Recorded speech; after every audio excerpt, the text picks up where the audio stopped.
Hi, and welcome to That's What She Said, the podcast where Gen X and older women get to share their insights, their stories, and their hard earned wisdom that can help Gen Z and older women as they navigate life, work, and everything in between. We talk about the stuff no one tells you so you can own your choices and create a life on your own terms. So let's dive in. A lot of women are walking around exhausted, not because they're doing the wrong things, but because they're doing too many things that were never theirs to carry in the first place. The pressure to be productive, be confident, be available, be successful, that all adds up fast, especially early in your career when you're still trying to figure out just who you are. My guest today, Carol Kabaale, has built her career by questioning those exact pressures. She started in hospitality, working long hours, before realizing she wasn't just solving day-to-day problems, she was solving systems. That realization led her to pivot into marketing, where she now works as a fractional CMO, helping businesses grow through clarity and strategy, not chaos. But what really makes Carol's perspective different is how she thinks about work, rest, and responsibility. She believes you don't have to earn rest, that clarity matters way more than confidence, and that just because you can carry something doesn't mean you should. Today's conversation is about letting go of what's unnecessary so you can focus on what actually moves your life forward. So if you've ever felt overwhelmed, overextended, or unsure where to focus your energy, this episode is for you. Hi, Carol. Hi! Oh my gosh, guys, what an intro. Is that me? Wow. It's you. Wow, It is thank so you. you. I loved it. Oh, so good. Awesome. Can I never leave? Can I just live You here? can, I oh, think oh this my is my gosh. people. Yes. I think half the year we live in South Africa and half the year we live here. I love that. I think that's it. Okay, I'm gonna talk to my husband, I'll come back, but it's done. It's done. We'll just start a I'm little just commune. It'll be informing him. perfect. No. I'm more like just letting him know he needs to pack than anything else. Like, this is happening. I want to start because when we first met over a year ago, and certainly all the work that you've done, I really want to tap into some of your experiences. So when you look at Mhm. women right now, where do you see women overworking, overthinking, or overcarrying in ways that are actually holding them back? Honestly, I think there's this inherent expectation that is built into us. I would love to know where that factor is so I can go and close it down. But there Yeah. is this expectation built into us women where we have to be the best. We have to overachieve. We naturally have to shine. We have to give of ourselves. If you are a person of color, sometimes it's like you have to work a little harder to be Yes. noticed. There's also that added pressure to it. So I think that's kind of where it comes from. I still think it's very much alive today. There's various ways that you can get rid of it, but that's another conversation. But yeah, that's where I think it stems from. Well, now I'm curious. What are some ways you've found to get rid of that? Okay, for me, I know we don't like this. I'm going to say I think people don't like this word because they think it's very boring. But your mindset is everything. I'm very That's sorry not that boring. I maybe you thought it was going to be something sexy, like let's go drink some wine. It's not that. It's really your mindset. Okay. At some point on the journey, you're going to be giving to everybody else and Mhm. it's going to hit you and you're going to be like, oh my goodness, when do I give to myself? Right. Mm. And that realization comes with age and it comes with time. If you say yes to everything, then you can't say no to anything. And if you Mm. say no to things, the more things you learn to say no to, the more the yeses feel amazing. So it's all about working on your mindset, on yourself, on what are your values, what you will stand for, what you won't. And everything else can go fly a kite. I'm not interested. Thank you kindly. Goodbye. Right. But how did you learn how to say no, Carol? Because as you pointed out, society, culture, gender roles, genetics, they Mm, teach women that we're the givers and that we mhm. put ourselves at the bottom of our priority list. So how did you learn how to say no? I learned by failing and I got tired of failing. I got tired Yeah. of trying to do everything and being perfect, being the perfect wife, being the perfect daughter, being the overachiever at work. I would get there early and leave late and give and give and give. Even in my own business, to clients, I would give and give and give. And it was never enough. Yeah. And someone put it simply, I'm sure you've heard the saying, like, you can't pour from an empty cup. Hmm. And that hit me like, whoof, like really deeply. And I just felt like I'm trying to be the best for all these people, but I'm running on nothing. And if I'm running on nothing, how can I truly call myself a person of service? How can I truly call myself like a person who's doing the best for all these people when there's nothing in me? So that's saying no. It took courage, first of all. One of the things that I did is that I started small. I didn't just wake up one morning and was like, I am that person. I'm saying no to everything. No, I started small. This is something I do now. When something feels uncomfortable, example, you get an email from a client and you're just like, you want to say no to that email. You're like, that request is silly. You're not going to do that. That is like, ugh. But the people pleaser in you is like, oh, I guess, I hope this email finds you well. Yes, we can do that. No, okay. I'm going to say something that's going to shock you. I need you to put your inner white man on, okay? Because he wouldn't hesitate. He is going to be like, no, Bob from accounting, we're not doing that today, okay? So if you feel you cannot put that on, that's okay. He doesn't have to be white, by the way. It can be any man. It comes in all colors. They just are born with it, by the way. Just letting you know, in case you thought like race had to do with it. It doesn't. It's just a man. They have that thing. Anyway, if you feel like you cannot do that, I challenge you to go to speak to your favorite AI. My bestie right now is Mr. Claude. This is not sponsored.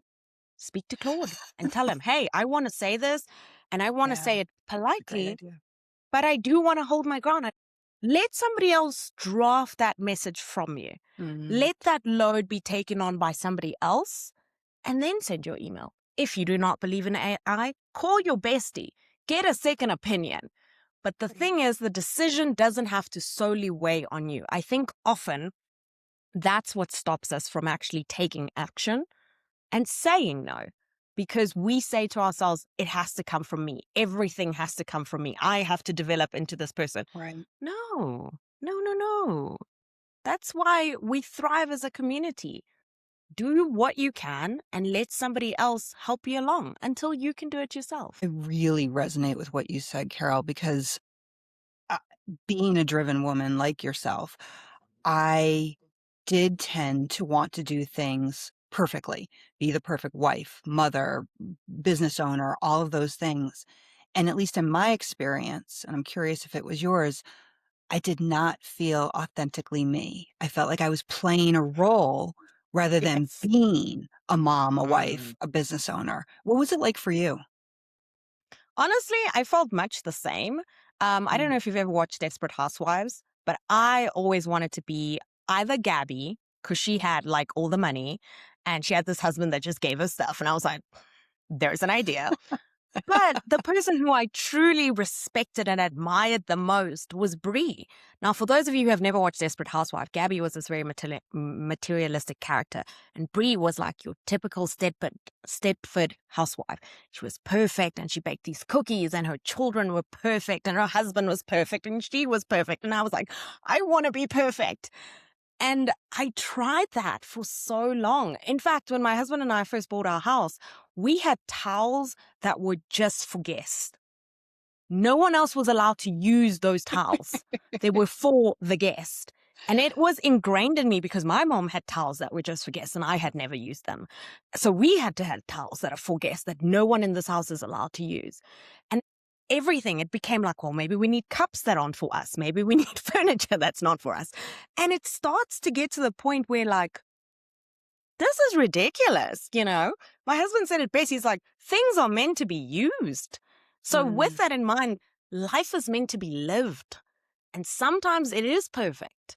Sometimes you get these magical moments, like maybe your wedding day or when your child is born or when you start your business, and it's magical. And then there's these other moments which maybe you don't want to talk about, maybe you don't want to put on Instagram or wherever you show up, but they're just as important because they brought you to the magical moments. And that's what I honestly take all the time. It's like Oh. we're so quick to dismiss the journey, but the journey is just as important as the destination. In the process, it seems that a lot of women confuse being busy with actually Mhm. making progress. Do you ever see that? Oh, I see that all the time. I love being busy. I love being busy. I'm not gonna lie. I'm the first one. Pick me. I'm like the master of. Look, I'm even picking up. I have a book. I have pencils. I love writing a list. I love checking things. I love being busy. Okay, so sue me. But one thing that I've learned with being busy is you're busy, but you're not productive. Mhm. So one thing that I did, and I'm going to use myself as the case study because this was actually really fascinating. So 2 months ago, I decided to take this fractional CMO thing very seriously. I was like, Carol, you're going to get a client as a fractional CMO. You're going to do the work and you're going to get a client, right? So, what does that require? Because Mhm. every day I was busy, right? I was busy showing up, I was busy doing whatever, right? And in that time of me being busy, I was like, yeah, I'm doing the stuff. But here's what actually was happening: nothing. Absolutely nothing. Mhm. I wasn't moving any wheels forward. So I was busy creating captions for Instagram. So I was busy and nothing was happening. And this is when I decided I'm going to set up a system inside my Claude. Again, choose whatever AI you feel like. And I told it this: here is my goal. At the end of 30 days, I want to have a client as a fractional CMO. I want you to come up with a plan based on what you know about me. They know a lot more about you than they think, right? Scary, very And scary. then it is very scary. And then I want you to reverse engineer what marketing activities, what sales activities I need to be doing every single day to reach that goal. Mhm. Notice I didn't just say tomorrow. I said, what little steps do I need to take to do it? Right. Right. So with that, it came and it gave me every single day. First, it came up with a really big plan, this massive PDF. It was very overwhelming. And I told it, chill. Like, I'm not that person. I do not need all of that. I need you to break that down into daily action. Mhm. And so it did. And it gave me my daily action. And with that, I would follow that plan religiously, even if it felt uncomfortable, even if I didn't want to do it. You know why? Because it's the things that you don't want to do, the things that are unsexy that actually move your business forward. So the things that actually move your life forward. You don't just get a six pack. You have to go to the gym. You got to earn it. Okay. You don't just, become the world's greatest mom. You've got to do self work. You've got to read books. You've got to put in the effort. It doesn't just happen. So why would I expect that a client was just going to knock on my door? And I did that and I committed to it. And by the end of it, I kid you not, I even went and I sent CVs out and everything. I was like, girl, we're going to do this. Okay. We're going to do this. By the end of it, I had sent out 60 CVs, all individuals with the help of AI. I had gone on 20 interviews for different roles and positions where they had these fractional CMOs. And on day 28, I got an offer. That was just the power of showing up. Before that, I had identified that my biggest weakness was the fact that I relied on referrals. I relied on people to Mm. tell people the amazing work I was doing because I think a part of me was shy. I didn't want to brag about myself and my success and how I was helping people. I was like, no, people will know. No, no, they will come. Imagine a marketer saying they will come. Girl, get it together. What are we doing? I And think women then, do that a lot. They don't wanna put themselves out there. They don't wanna toot their own horn. They feel like they're bragging. So how did Mhm. were you able to get past that? And if you did, how? I mean, yes and no. So I still feel uncomfortable. Funny enough, I feel happy on camera here. Like, I feel like this is a safe space. I can talk to anyone on a podcast. I can have a conversation. Ask me to do a TikTok, even though I'm constantly pushing my clients to do it, or ask me to do a talking head video. I'm like, oh, no, I don't want to do that. And I think it's about practice. What I've learned now, it's really about muscle memory. When I first started going to the gym, I used to go 1 day a week. Now I Mhm. go Mondays, Wednesdays, and Friday, and it doesn't even feel like I'm going. It's just muscle memory. It's like breathing. Mm. When was the last time you put effort into thinking, oh, I better take a breath now, or I'm going to Right. die? Right. You don't. So the more you practice doing things, especially uncomfortable things, the easier and more natural they become. So I encourage you, Mm. like, practice. Just practice. No one has to see the video, but just take the phone out and put the camera on and start walking around with it. Like, it's fascinating how quickly you start getting into the habit and you're just like, okay, let's do it. But a lot of this sounds like what you also are a proponent of, which is systems and how to create systems. Now, you've talked a lot about creating systems in business, but tell me when you think about systems, what does that actually mean? Oh, it means clarity. It means calmness. It means order. It means joy to me. I love a good system. You know why? Because a system, it can let you down, but very seldom. It can only be Mm. improved or it can be adapted. So there's a certainty in having a system, particularly for your life in general, that I really appreciate. One of the systems that I have, for example, in like my day-to-day life, I have a rule. I have a rule that my bedroom is only for sleeping and other adult activities, nothing Agreed. else. Agreed. Okay. Let's leave it there. And with that, it creates this habit, it creates the system that when you enter this place, you Yes. feel chill, you Mhm. feel calm. And then I've built my home around the same system. I only work in this office. I was telling Robin before this is my work Carol clothes, okay? I love these clothes, nothing wrong with it. But this is my vibe when I'm here. You Yeah. see, the shirt matches the flowers, matches the desk, matches the energy. This is work Carol. When I'm outside, I'm like doing other things. Okay, I'm another person. And that is also helpful. What's also helped me is to not bear everything yourself. If you have a husband, a partner, someone that lives with you, share the load. You would be Mm. surprised how helpful other people can be.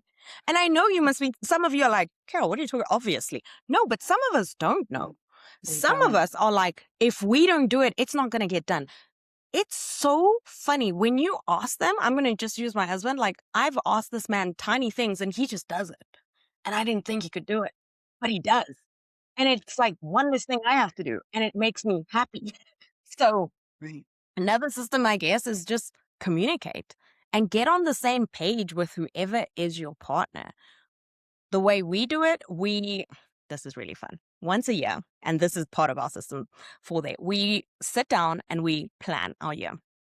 And how we do it is we map out really high level. We take a piece of paper. See, I love a piece of paper. And we divide it into three and we write what we want to have, what we want to do, and what we want to be. Huh. I learned this somewhere. This is not my thing, but this is how we do it. And then we take 1 minute and we brainstorm everything we want to have. Everything we want to have is a physical item. So it can be like, I want to get new hair. I want to buy a new t-shirt. I want to have a new house. I want to buy a new car. Whatever you want to have. As long as it's a noun, you can touch it. It goes under this category. And Huh. in this place, this exercise is really nice because it gives you an opportunity to not limit yourself. Whatever pops in your mind. This is brainstorming. It's no wrong answers.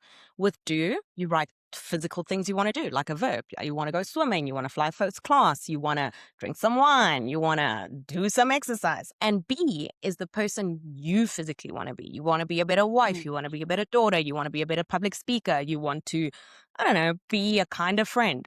That's what you write there. So we like to do that exercise together and we like to compare. And we generally do it in January. And we like to keep it somewhere where we can see. Mine's in my cupboard over there. You would be amazed by December how many of those goals you've ticked off. Hmm. Your subconscious mind finds a Yeah. way to bring you to things that you desire. And often you don't even realize you're achieving those goals. Have you ever had a year where you're just like, oh, I didn't do much this year. This was a bad year.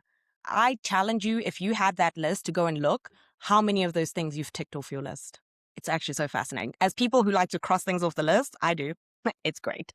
And I do that every year. And it's one of the things I live by. So good. Carol, that's so much a part of my world in the neuroscience world and psychology. And yes, priming your brain, letting your brain focus even from that subconscious level. And also that idea of doing it with your partner, which you and I talked about on your podcast when we were talking about my book, in terms of telling your partner, this is what I want, this is where I want to get to be. And then your partner gets to decide how he or she may participate with that, and vice versa. So it sounds like you have systems for all levels of your Yeah. life, whether it's personal, whether it's partnership, whether it's business, and it brings that sense of clarity. Why do you think clarity, because I've heard you say this, is more valuable than confidence? If you're clear on what you want to achieve, on what you have, on what you aspire to, it's like this unstoppable superpower. It's like the Mm. safety net for you. It doesn't matter if the world is raining cats and dogs, if things are happening that are terrible, if, there's a guy who's doing terrible things, who shall not be named. It doesn't matter, okay? It doesn't matter because you have that clarity in your heart that you're pursuing something.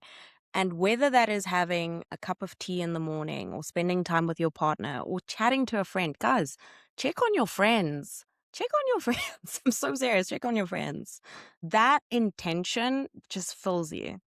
It was a big goal. I say check on your friends because honestly, that was a big one for me. I wanted to make more female friends. I've made it a priority in my life and I check on them now and I talk to them and it lights me up to know what they're doing. And it lights me up when we walk around my house while I'm making tea and they're cleaning and the other one is with their children and they're twins. And I'm there like, hey, Auntie Carol. I'm like, hey, it's important. Check on your friends and that clarity that you'll get, that feeling. I don't know if we all have it, but for me, it's like this warm, fuzzy feeling when you take something off your list, when you feel safe, when you feel secure, when you feel loved. It's the same feeling. And that feeling's addictive. So if you crave something like that, then yeah, then get clear on what you want. It's kind of simple, I know. If a woman's listening and saying to herself, okay, I hear her talking about systems, I don't even know where to start, what would be the starting point for someone who does want to implement your strategy, this idea of Mhm. creating systems for the different facets of your life? What might be the first one or two things they could do? I would say, number one, dream big. Give yourself permission to dream big. Like, if money wasn't an option, if Mm, husbands were perfect, if you were perfect, if you had the perfect job, if you had the perfect life, if everything was perfect, what would your day look like? What would you mhm, wear? How would you talk? How would you present yourself? How would you show up? How would you mother your children? What kind of friend would you be? Right? And then if you're a writing person, I encourage you to write it down. I am not a writing person.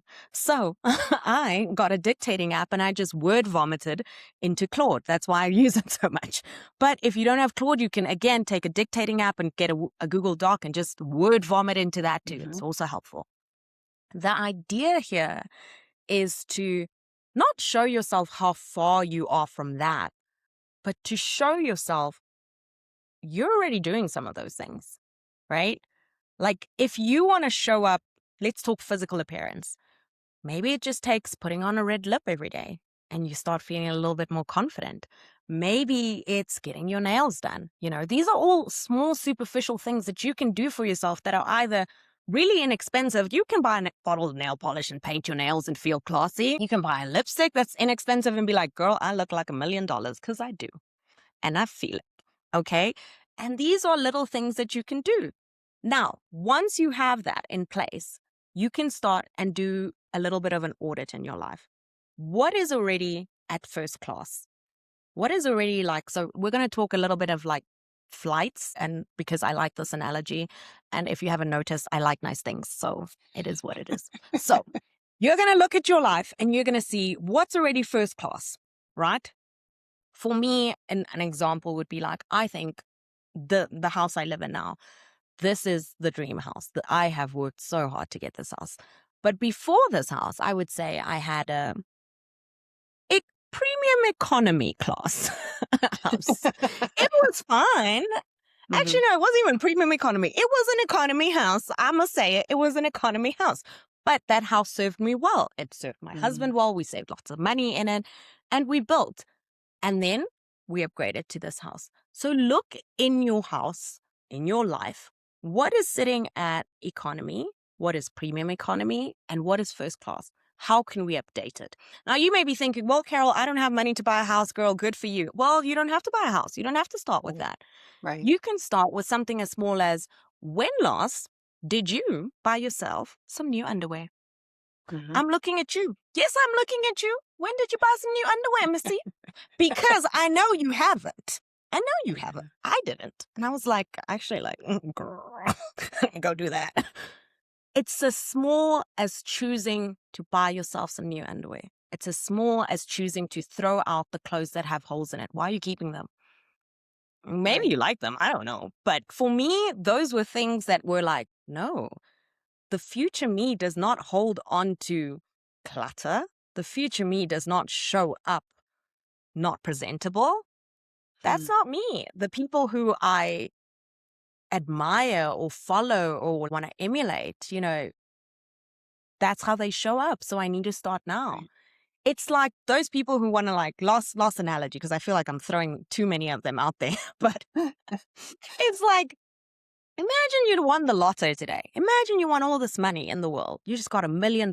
You won't just change. Sure, you'll buy fancy clothes and a fancy house, but you will still be the same person, which is really kind of scary.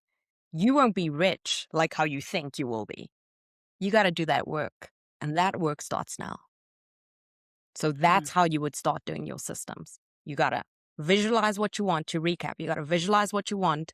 You got to audit what you have.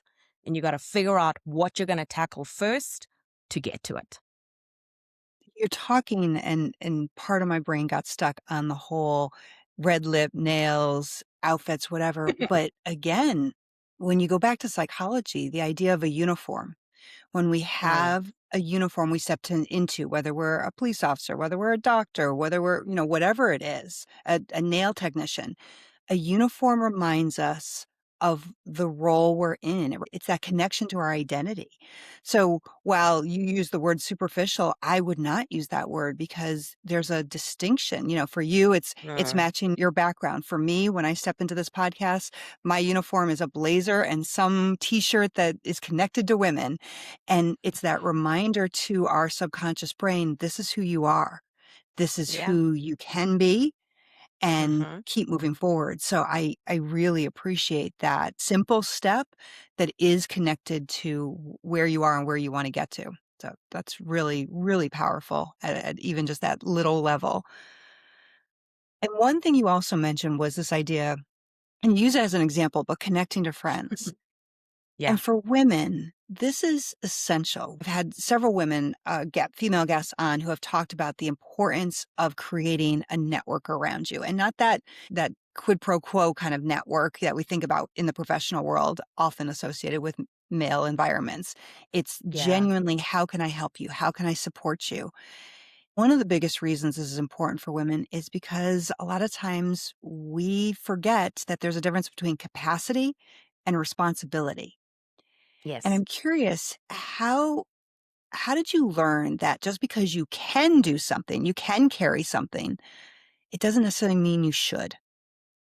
Oh, I think when I got tired, I think when I got tired of it, there's something magical in knowing that you don't have to do everything. Like, Yeah. my superpower in friendship is I'm the gift giving friend. I am. I'm the I will call you anytime friend. Like, you need to talk. You want to talk for an hour on the phone. Personally, I'm not the texting friend. I'm the calling friend. Call me. I'm the friend people call me and they start conversations with, girl, can I vent? And I'm like, please, I wish you would. I'm like, oh my gosh, yes. Tell me all the details. Who are we killing today? Don't worry, no one Mhm. was harmed. But it's also about knowing what your role is. I have other friends who are great at finance and they've taught me a whole bunch of stuff. I have a lot of friends who are moms and I'm not a mom, but they've taught me many things too. I have friends who are just great listeners. I have friends who are just great cooks. I've learned from them too. I have friends who like to party, who are like, if you want to go dancing, you call that friend. Also, We should normalize having friends in categories. And I said what I said and I stand by it. Agreed. Not every friend needs to be every category of friend. And I don't Yes. know why we do this, but that one is really important. Like, Hmm. I can be friends with Robin, and my friendship with her can be like professional and we chat here and there. And that's cool. That's a friendship. Hmm. Friendship is not dictated by how many times we talk, how many times I sent you a message. Did you answer my thing? Like, girl, please. No, no. Right. Okay. There's friends for different occasions, there's friends for different seasons. And if you can understand that, oh my gosh, you're going to be so wealthy with friends. You're going to have so many of them. You're going to have too many friends. You're actually going to be like, oh my gosh, this is too much. And that is like, that's such a gift. I think often at times as trying to make adult friends, it's hard because we want friendships to be how they were before, like when we were younger, when we were teenagers, that people came to our house and we had sleepovers. Yay. Like, no, people are busy. They have jobs, they have husbands, they've got like stuff to do. Get a grip, girl. It's okay to just go and have a drink with someone, or it's also okay to just be at someone's house and sit on their couch and do nothing. Normalize Hmm. that too. You don't have to spend money all the time to be in friendship. A gift to Like, ourselves. It's a gift to those people because you're not burdening them by expecting them to fit every need or want in your life. So you have the maybe one or two friends that are the people you vent to, the people that you really just need to be completely vulnerable with. And maybe you have a couple of friends that are just your fun friends that you go out and do things together, but it doesn't necessarily mean you're going to be unburdening yourself to them. Okay. And that is something that I see younger women struggle with a lot uh, because I don't wanna blame social media for everything, but we've gotten used to our society seems to have gotten used to just oversharing and everything being on social media and exposing every little aspect of your life, and not everybody's up for that. Not everybody wants that nope. in their friendship with you. So, having these different pockets of this is my friend that I go shopping with. This is my friend that I go horseback riding with. That's great because you have that shared Yeah. connection and it doesn't have to be everything, which can be overwhelming. Yeah, I 100% agree. And also, just another tidbit, your party friends, your church friends, and your life friends don't have to like each other. Just letting you know. Disclaimer.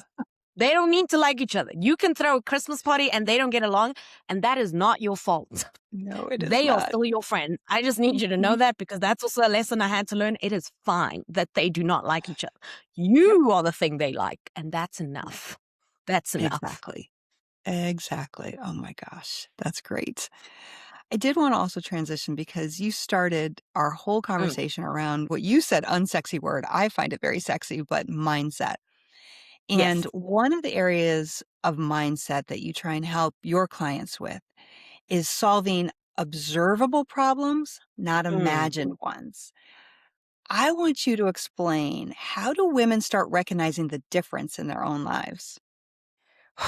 Guys, this one was a big one, Robin. This one was a huge one.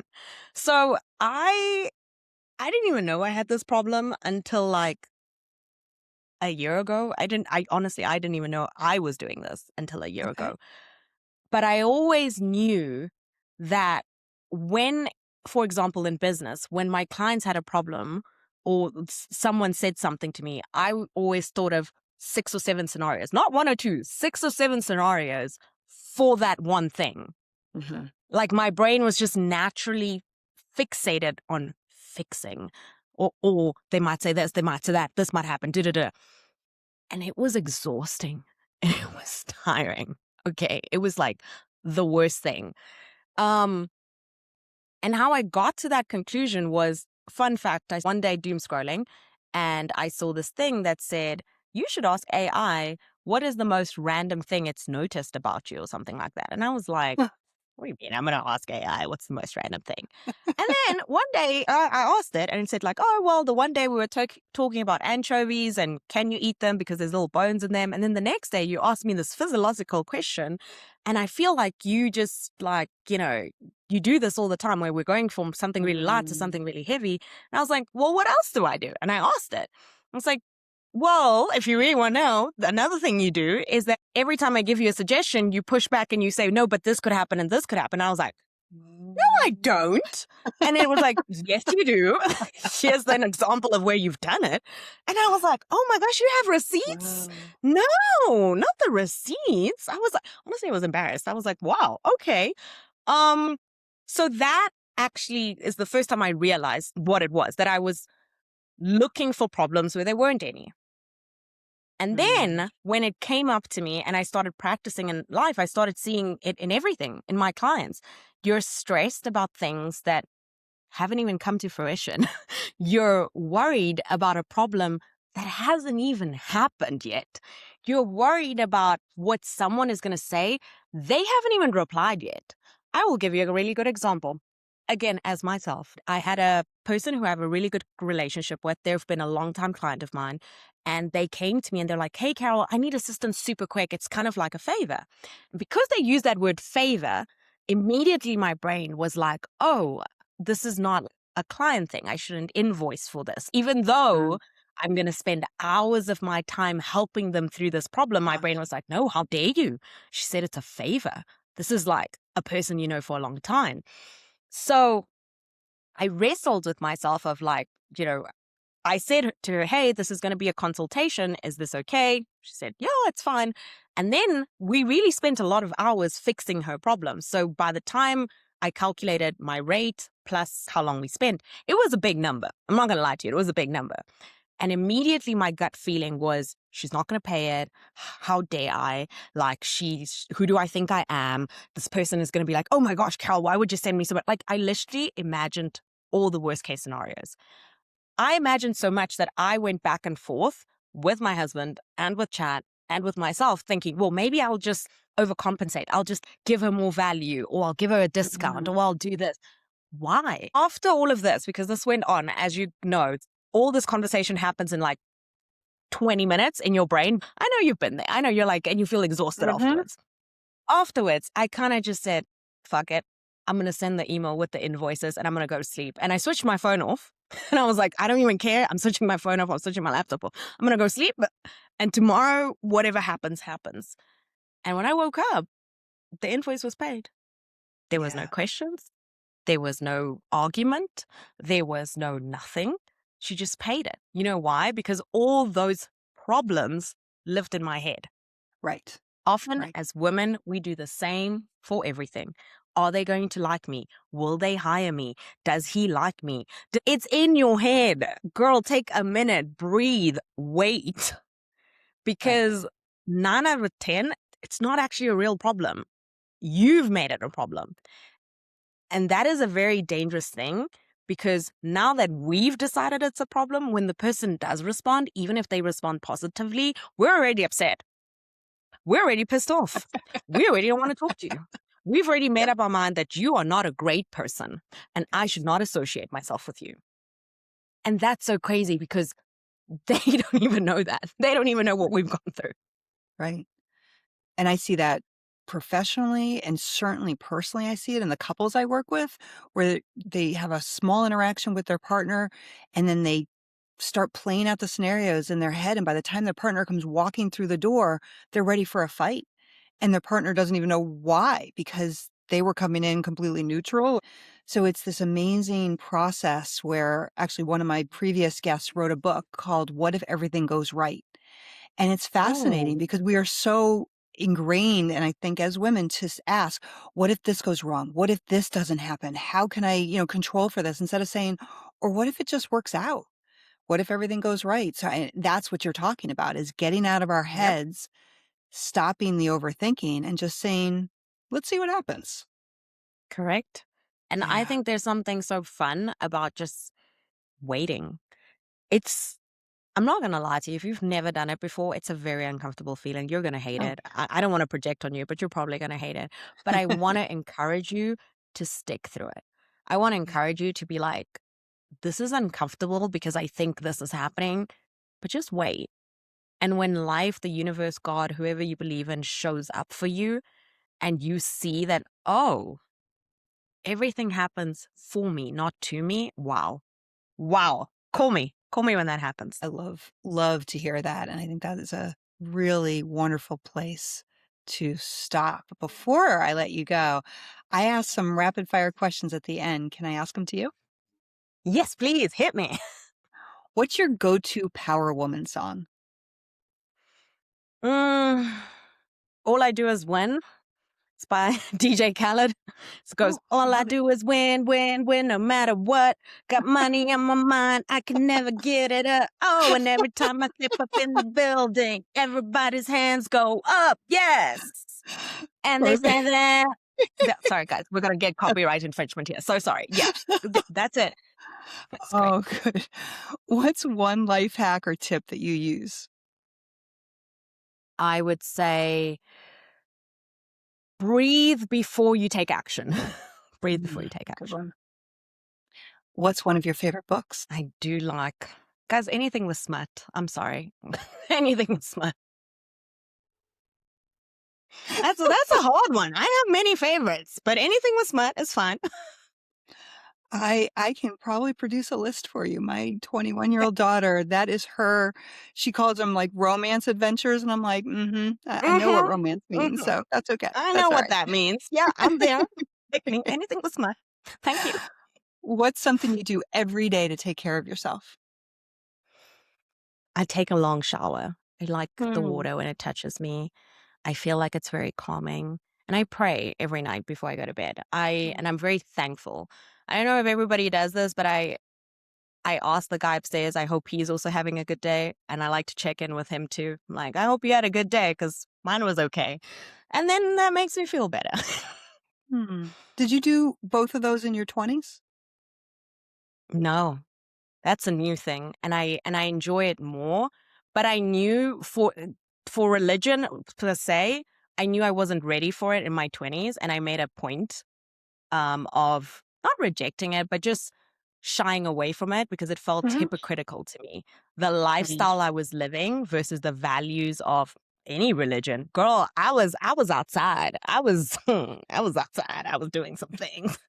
And it just felt hypocritical to go and Yeah. then sit at a place of worship or pretend to be this person I'm not. Like I am who I am, and I loved my 20s. I had the best time. I had the best fucking time.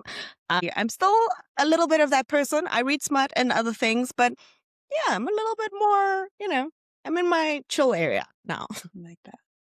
And then what's something that you're looking forward to next? Oh, I'm looking forward to motherhood.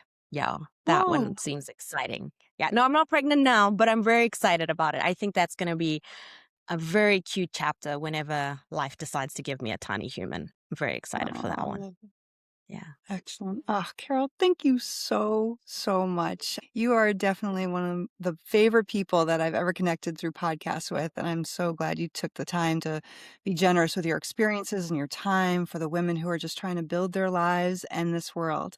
And I'm going to make sure that all the details about you and everything you do, all the wonderful ways you touch people is in the show notes so that people can follow you. And Yeah. certainly to all of you listening, take what you heard today, carry what matters, and pass the wisdom forward because when women speak, the world changes. Thanks for listening and see you next time on That's What She Said. Follow That's What She Said on social media on Instagram, TikTok, and YouTube. That's What She Said is created, hosted, and executive produced by Dr. Robin Buckley. Our Senior VP of Productions and Content Strategy Consultant is Dr. Tom Grabowski. Jordan Gilbert is our show's Marketing and Creative Content Specialist. Senior Producer is Quentin Sukup. And remember to keep the conversation going. Subscribe wherever you get your podcasts, whether you're a woman who's lived it or a woman who's building it.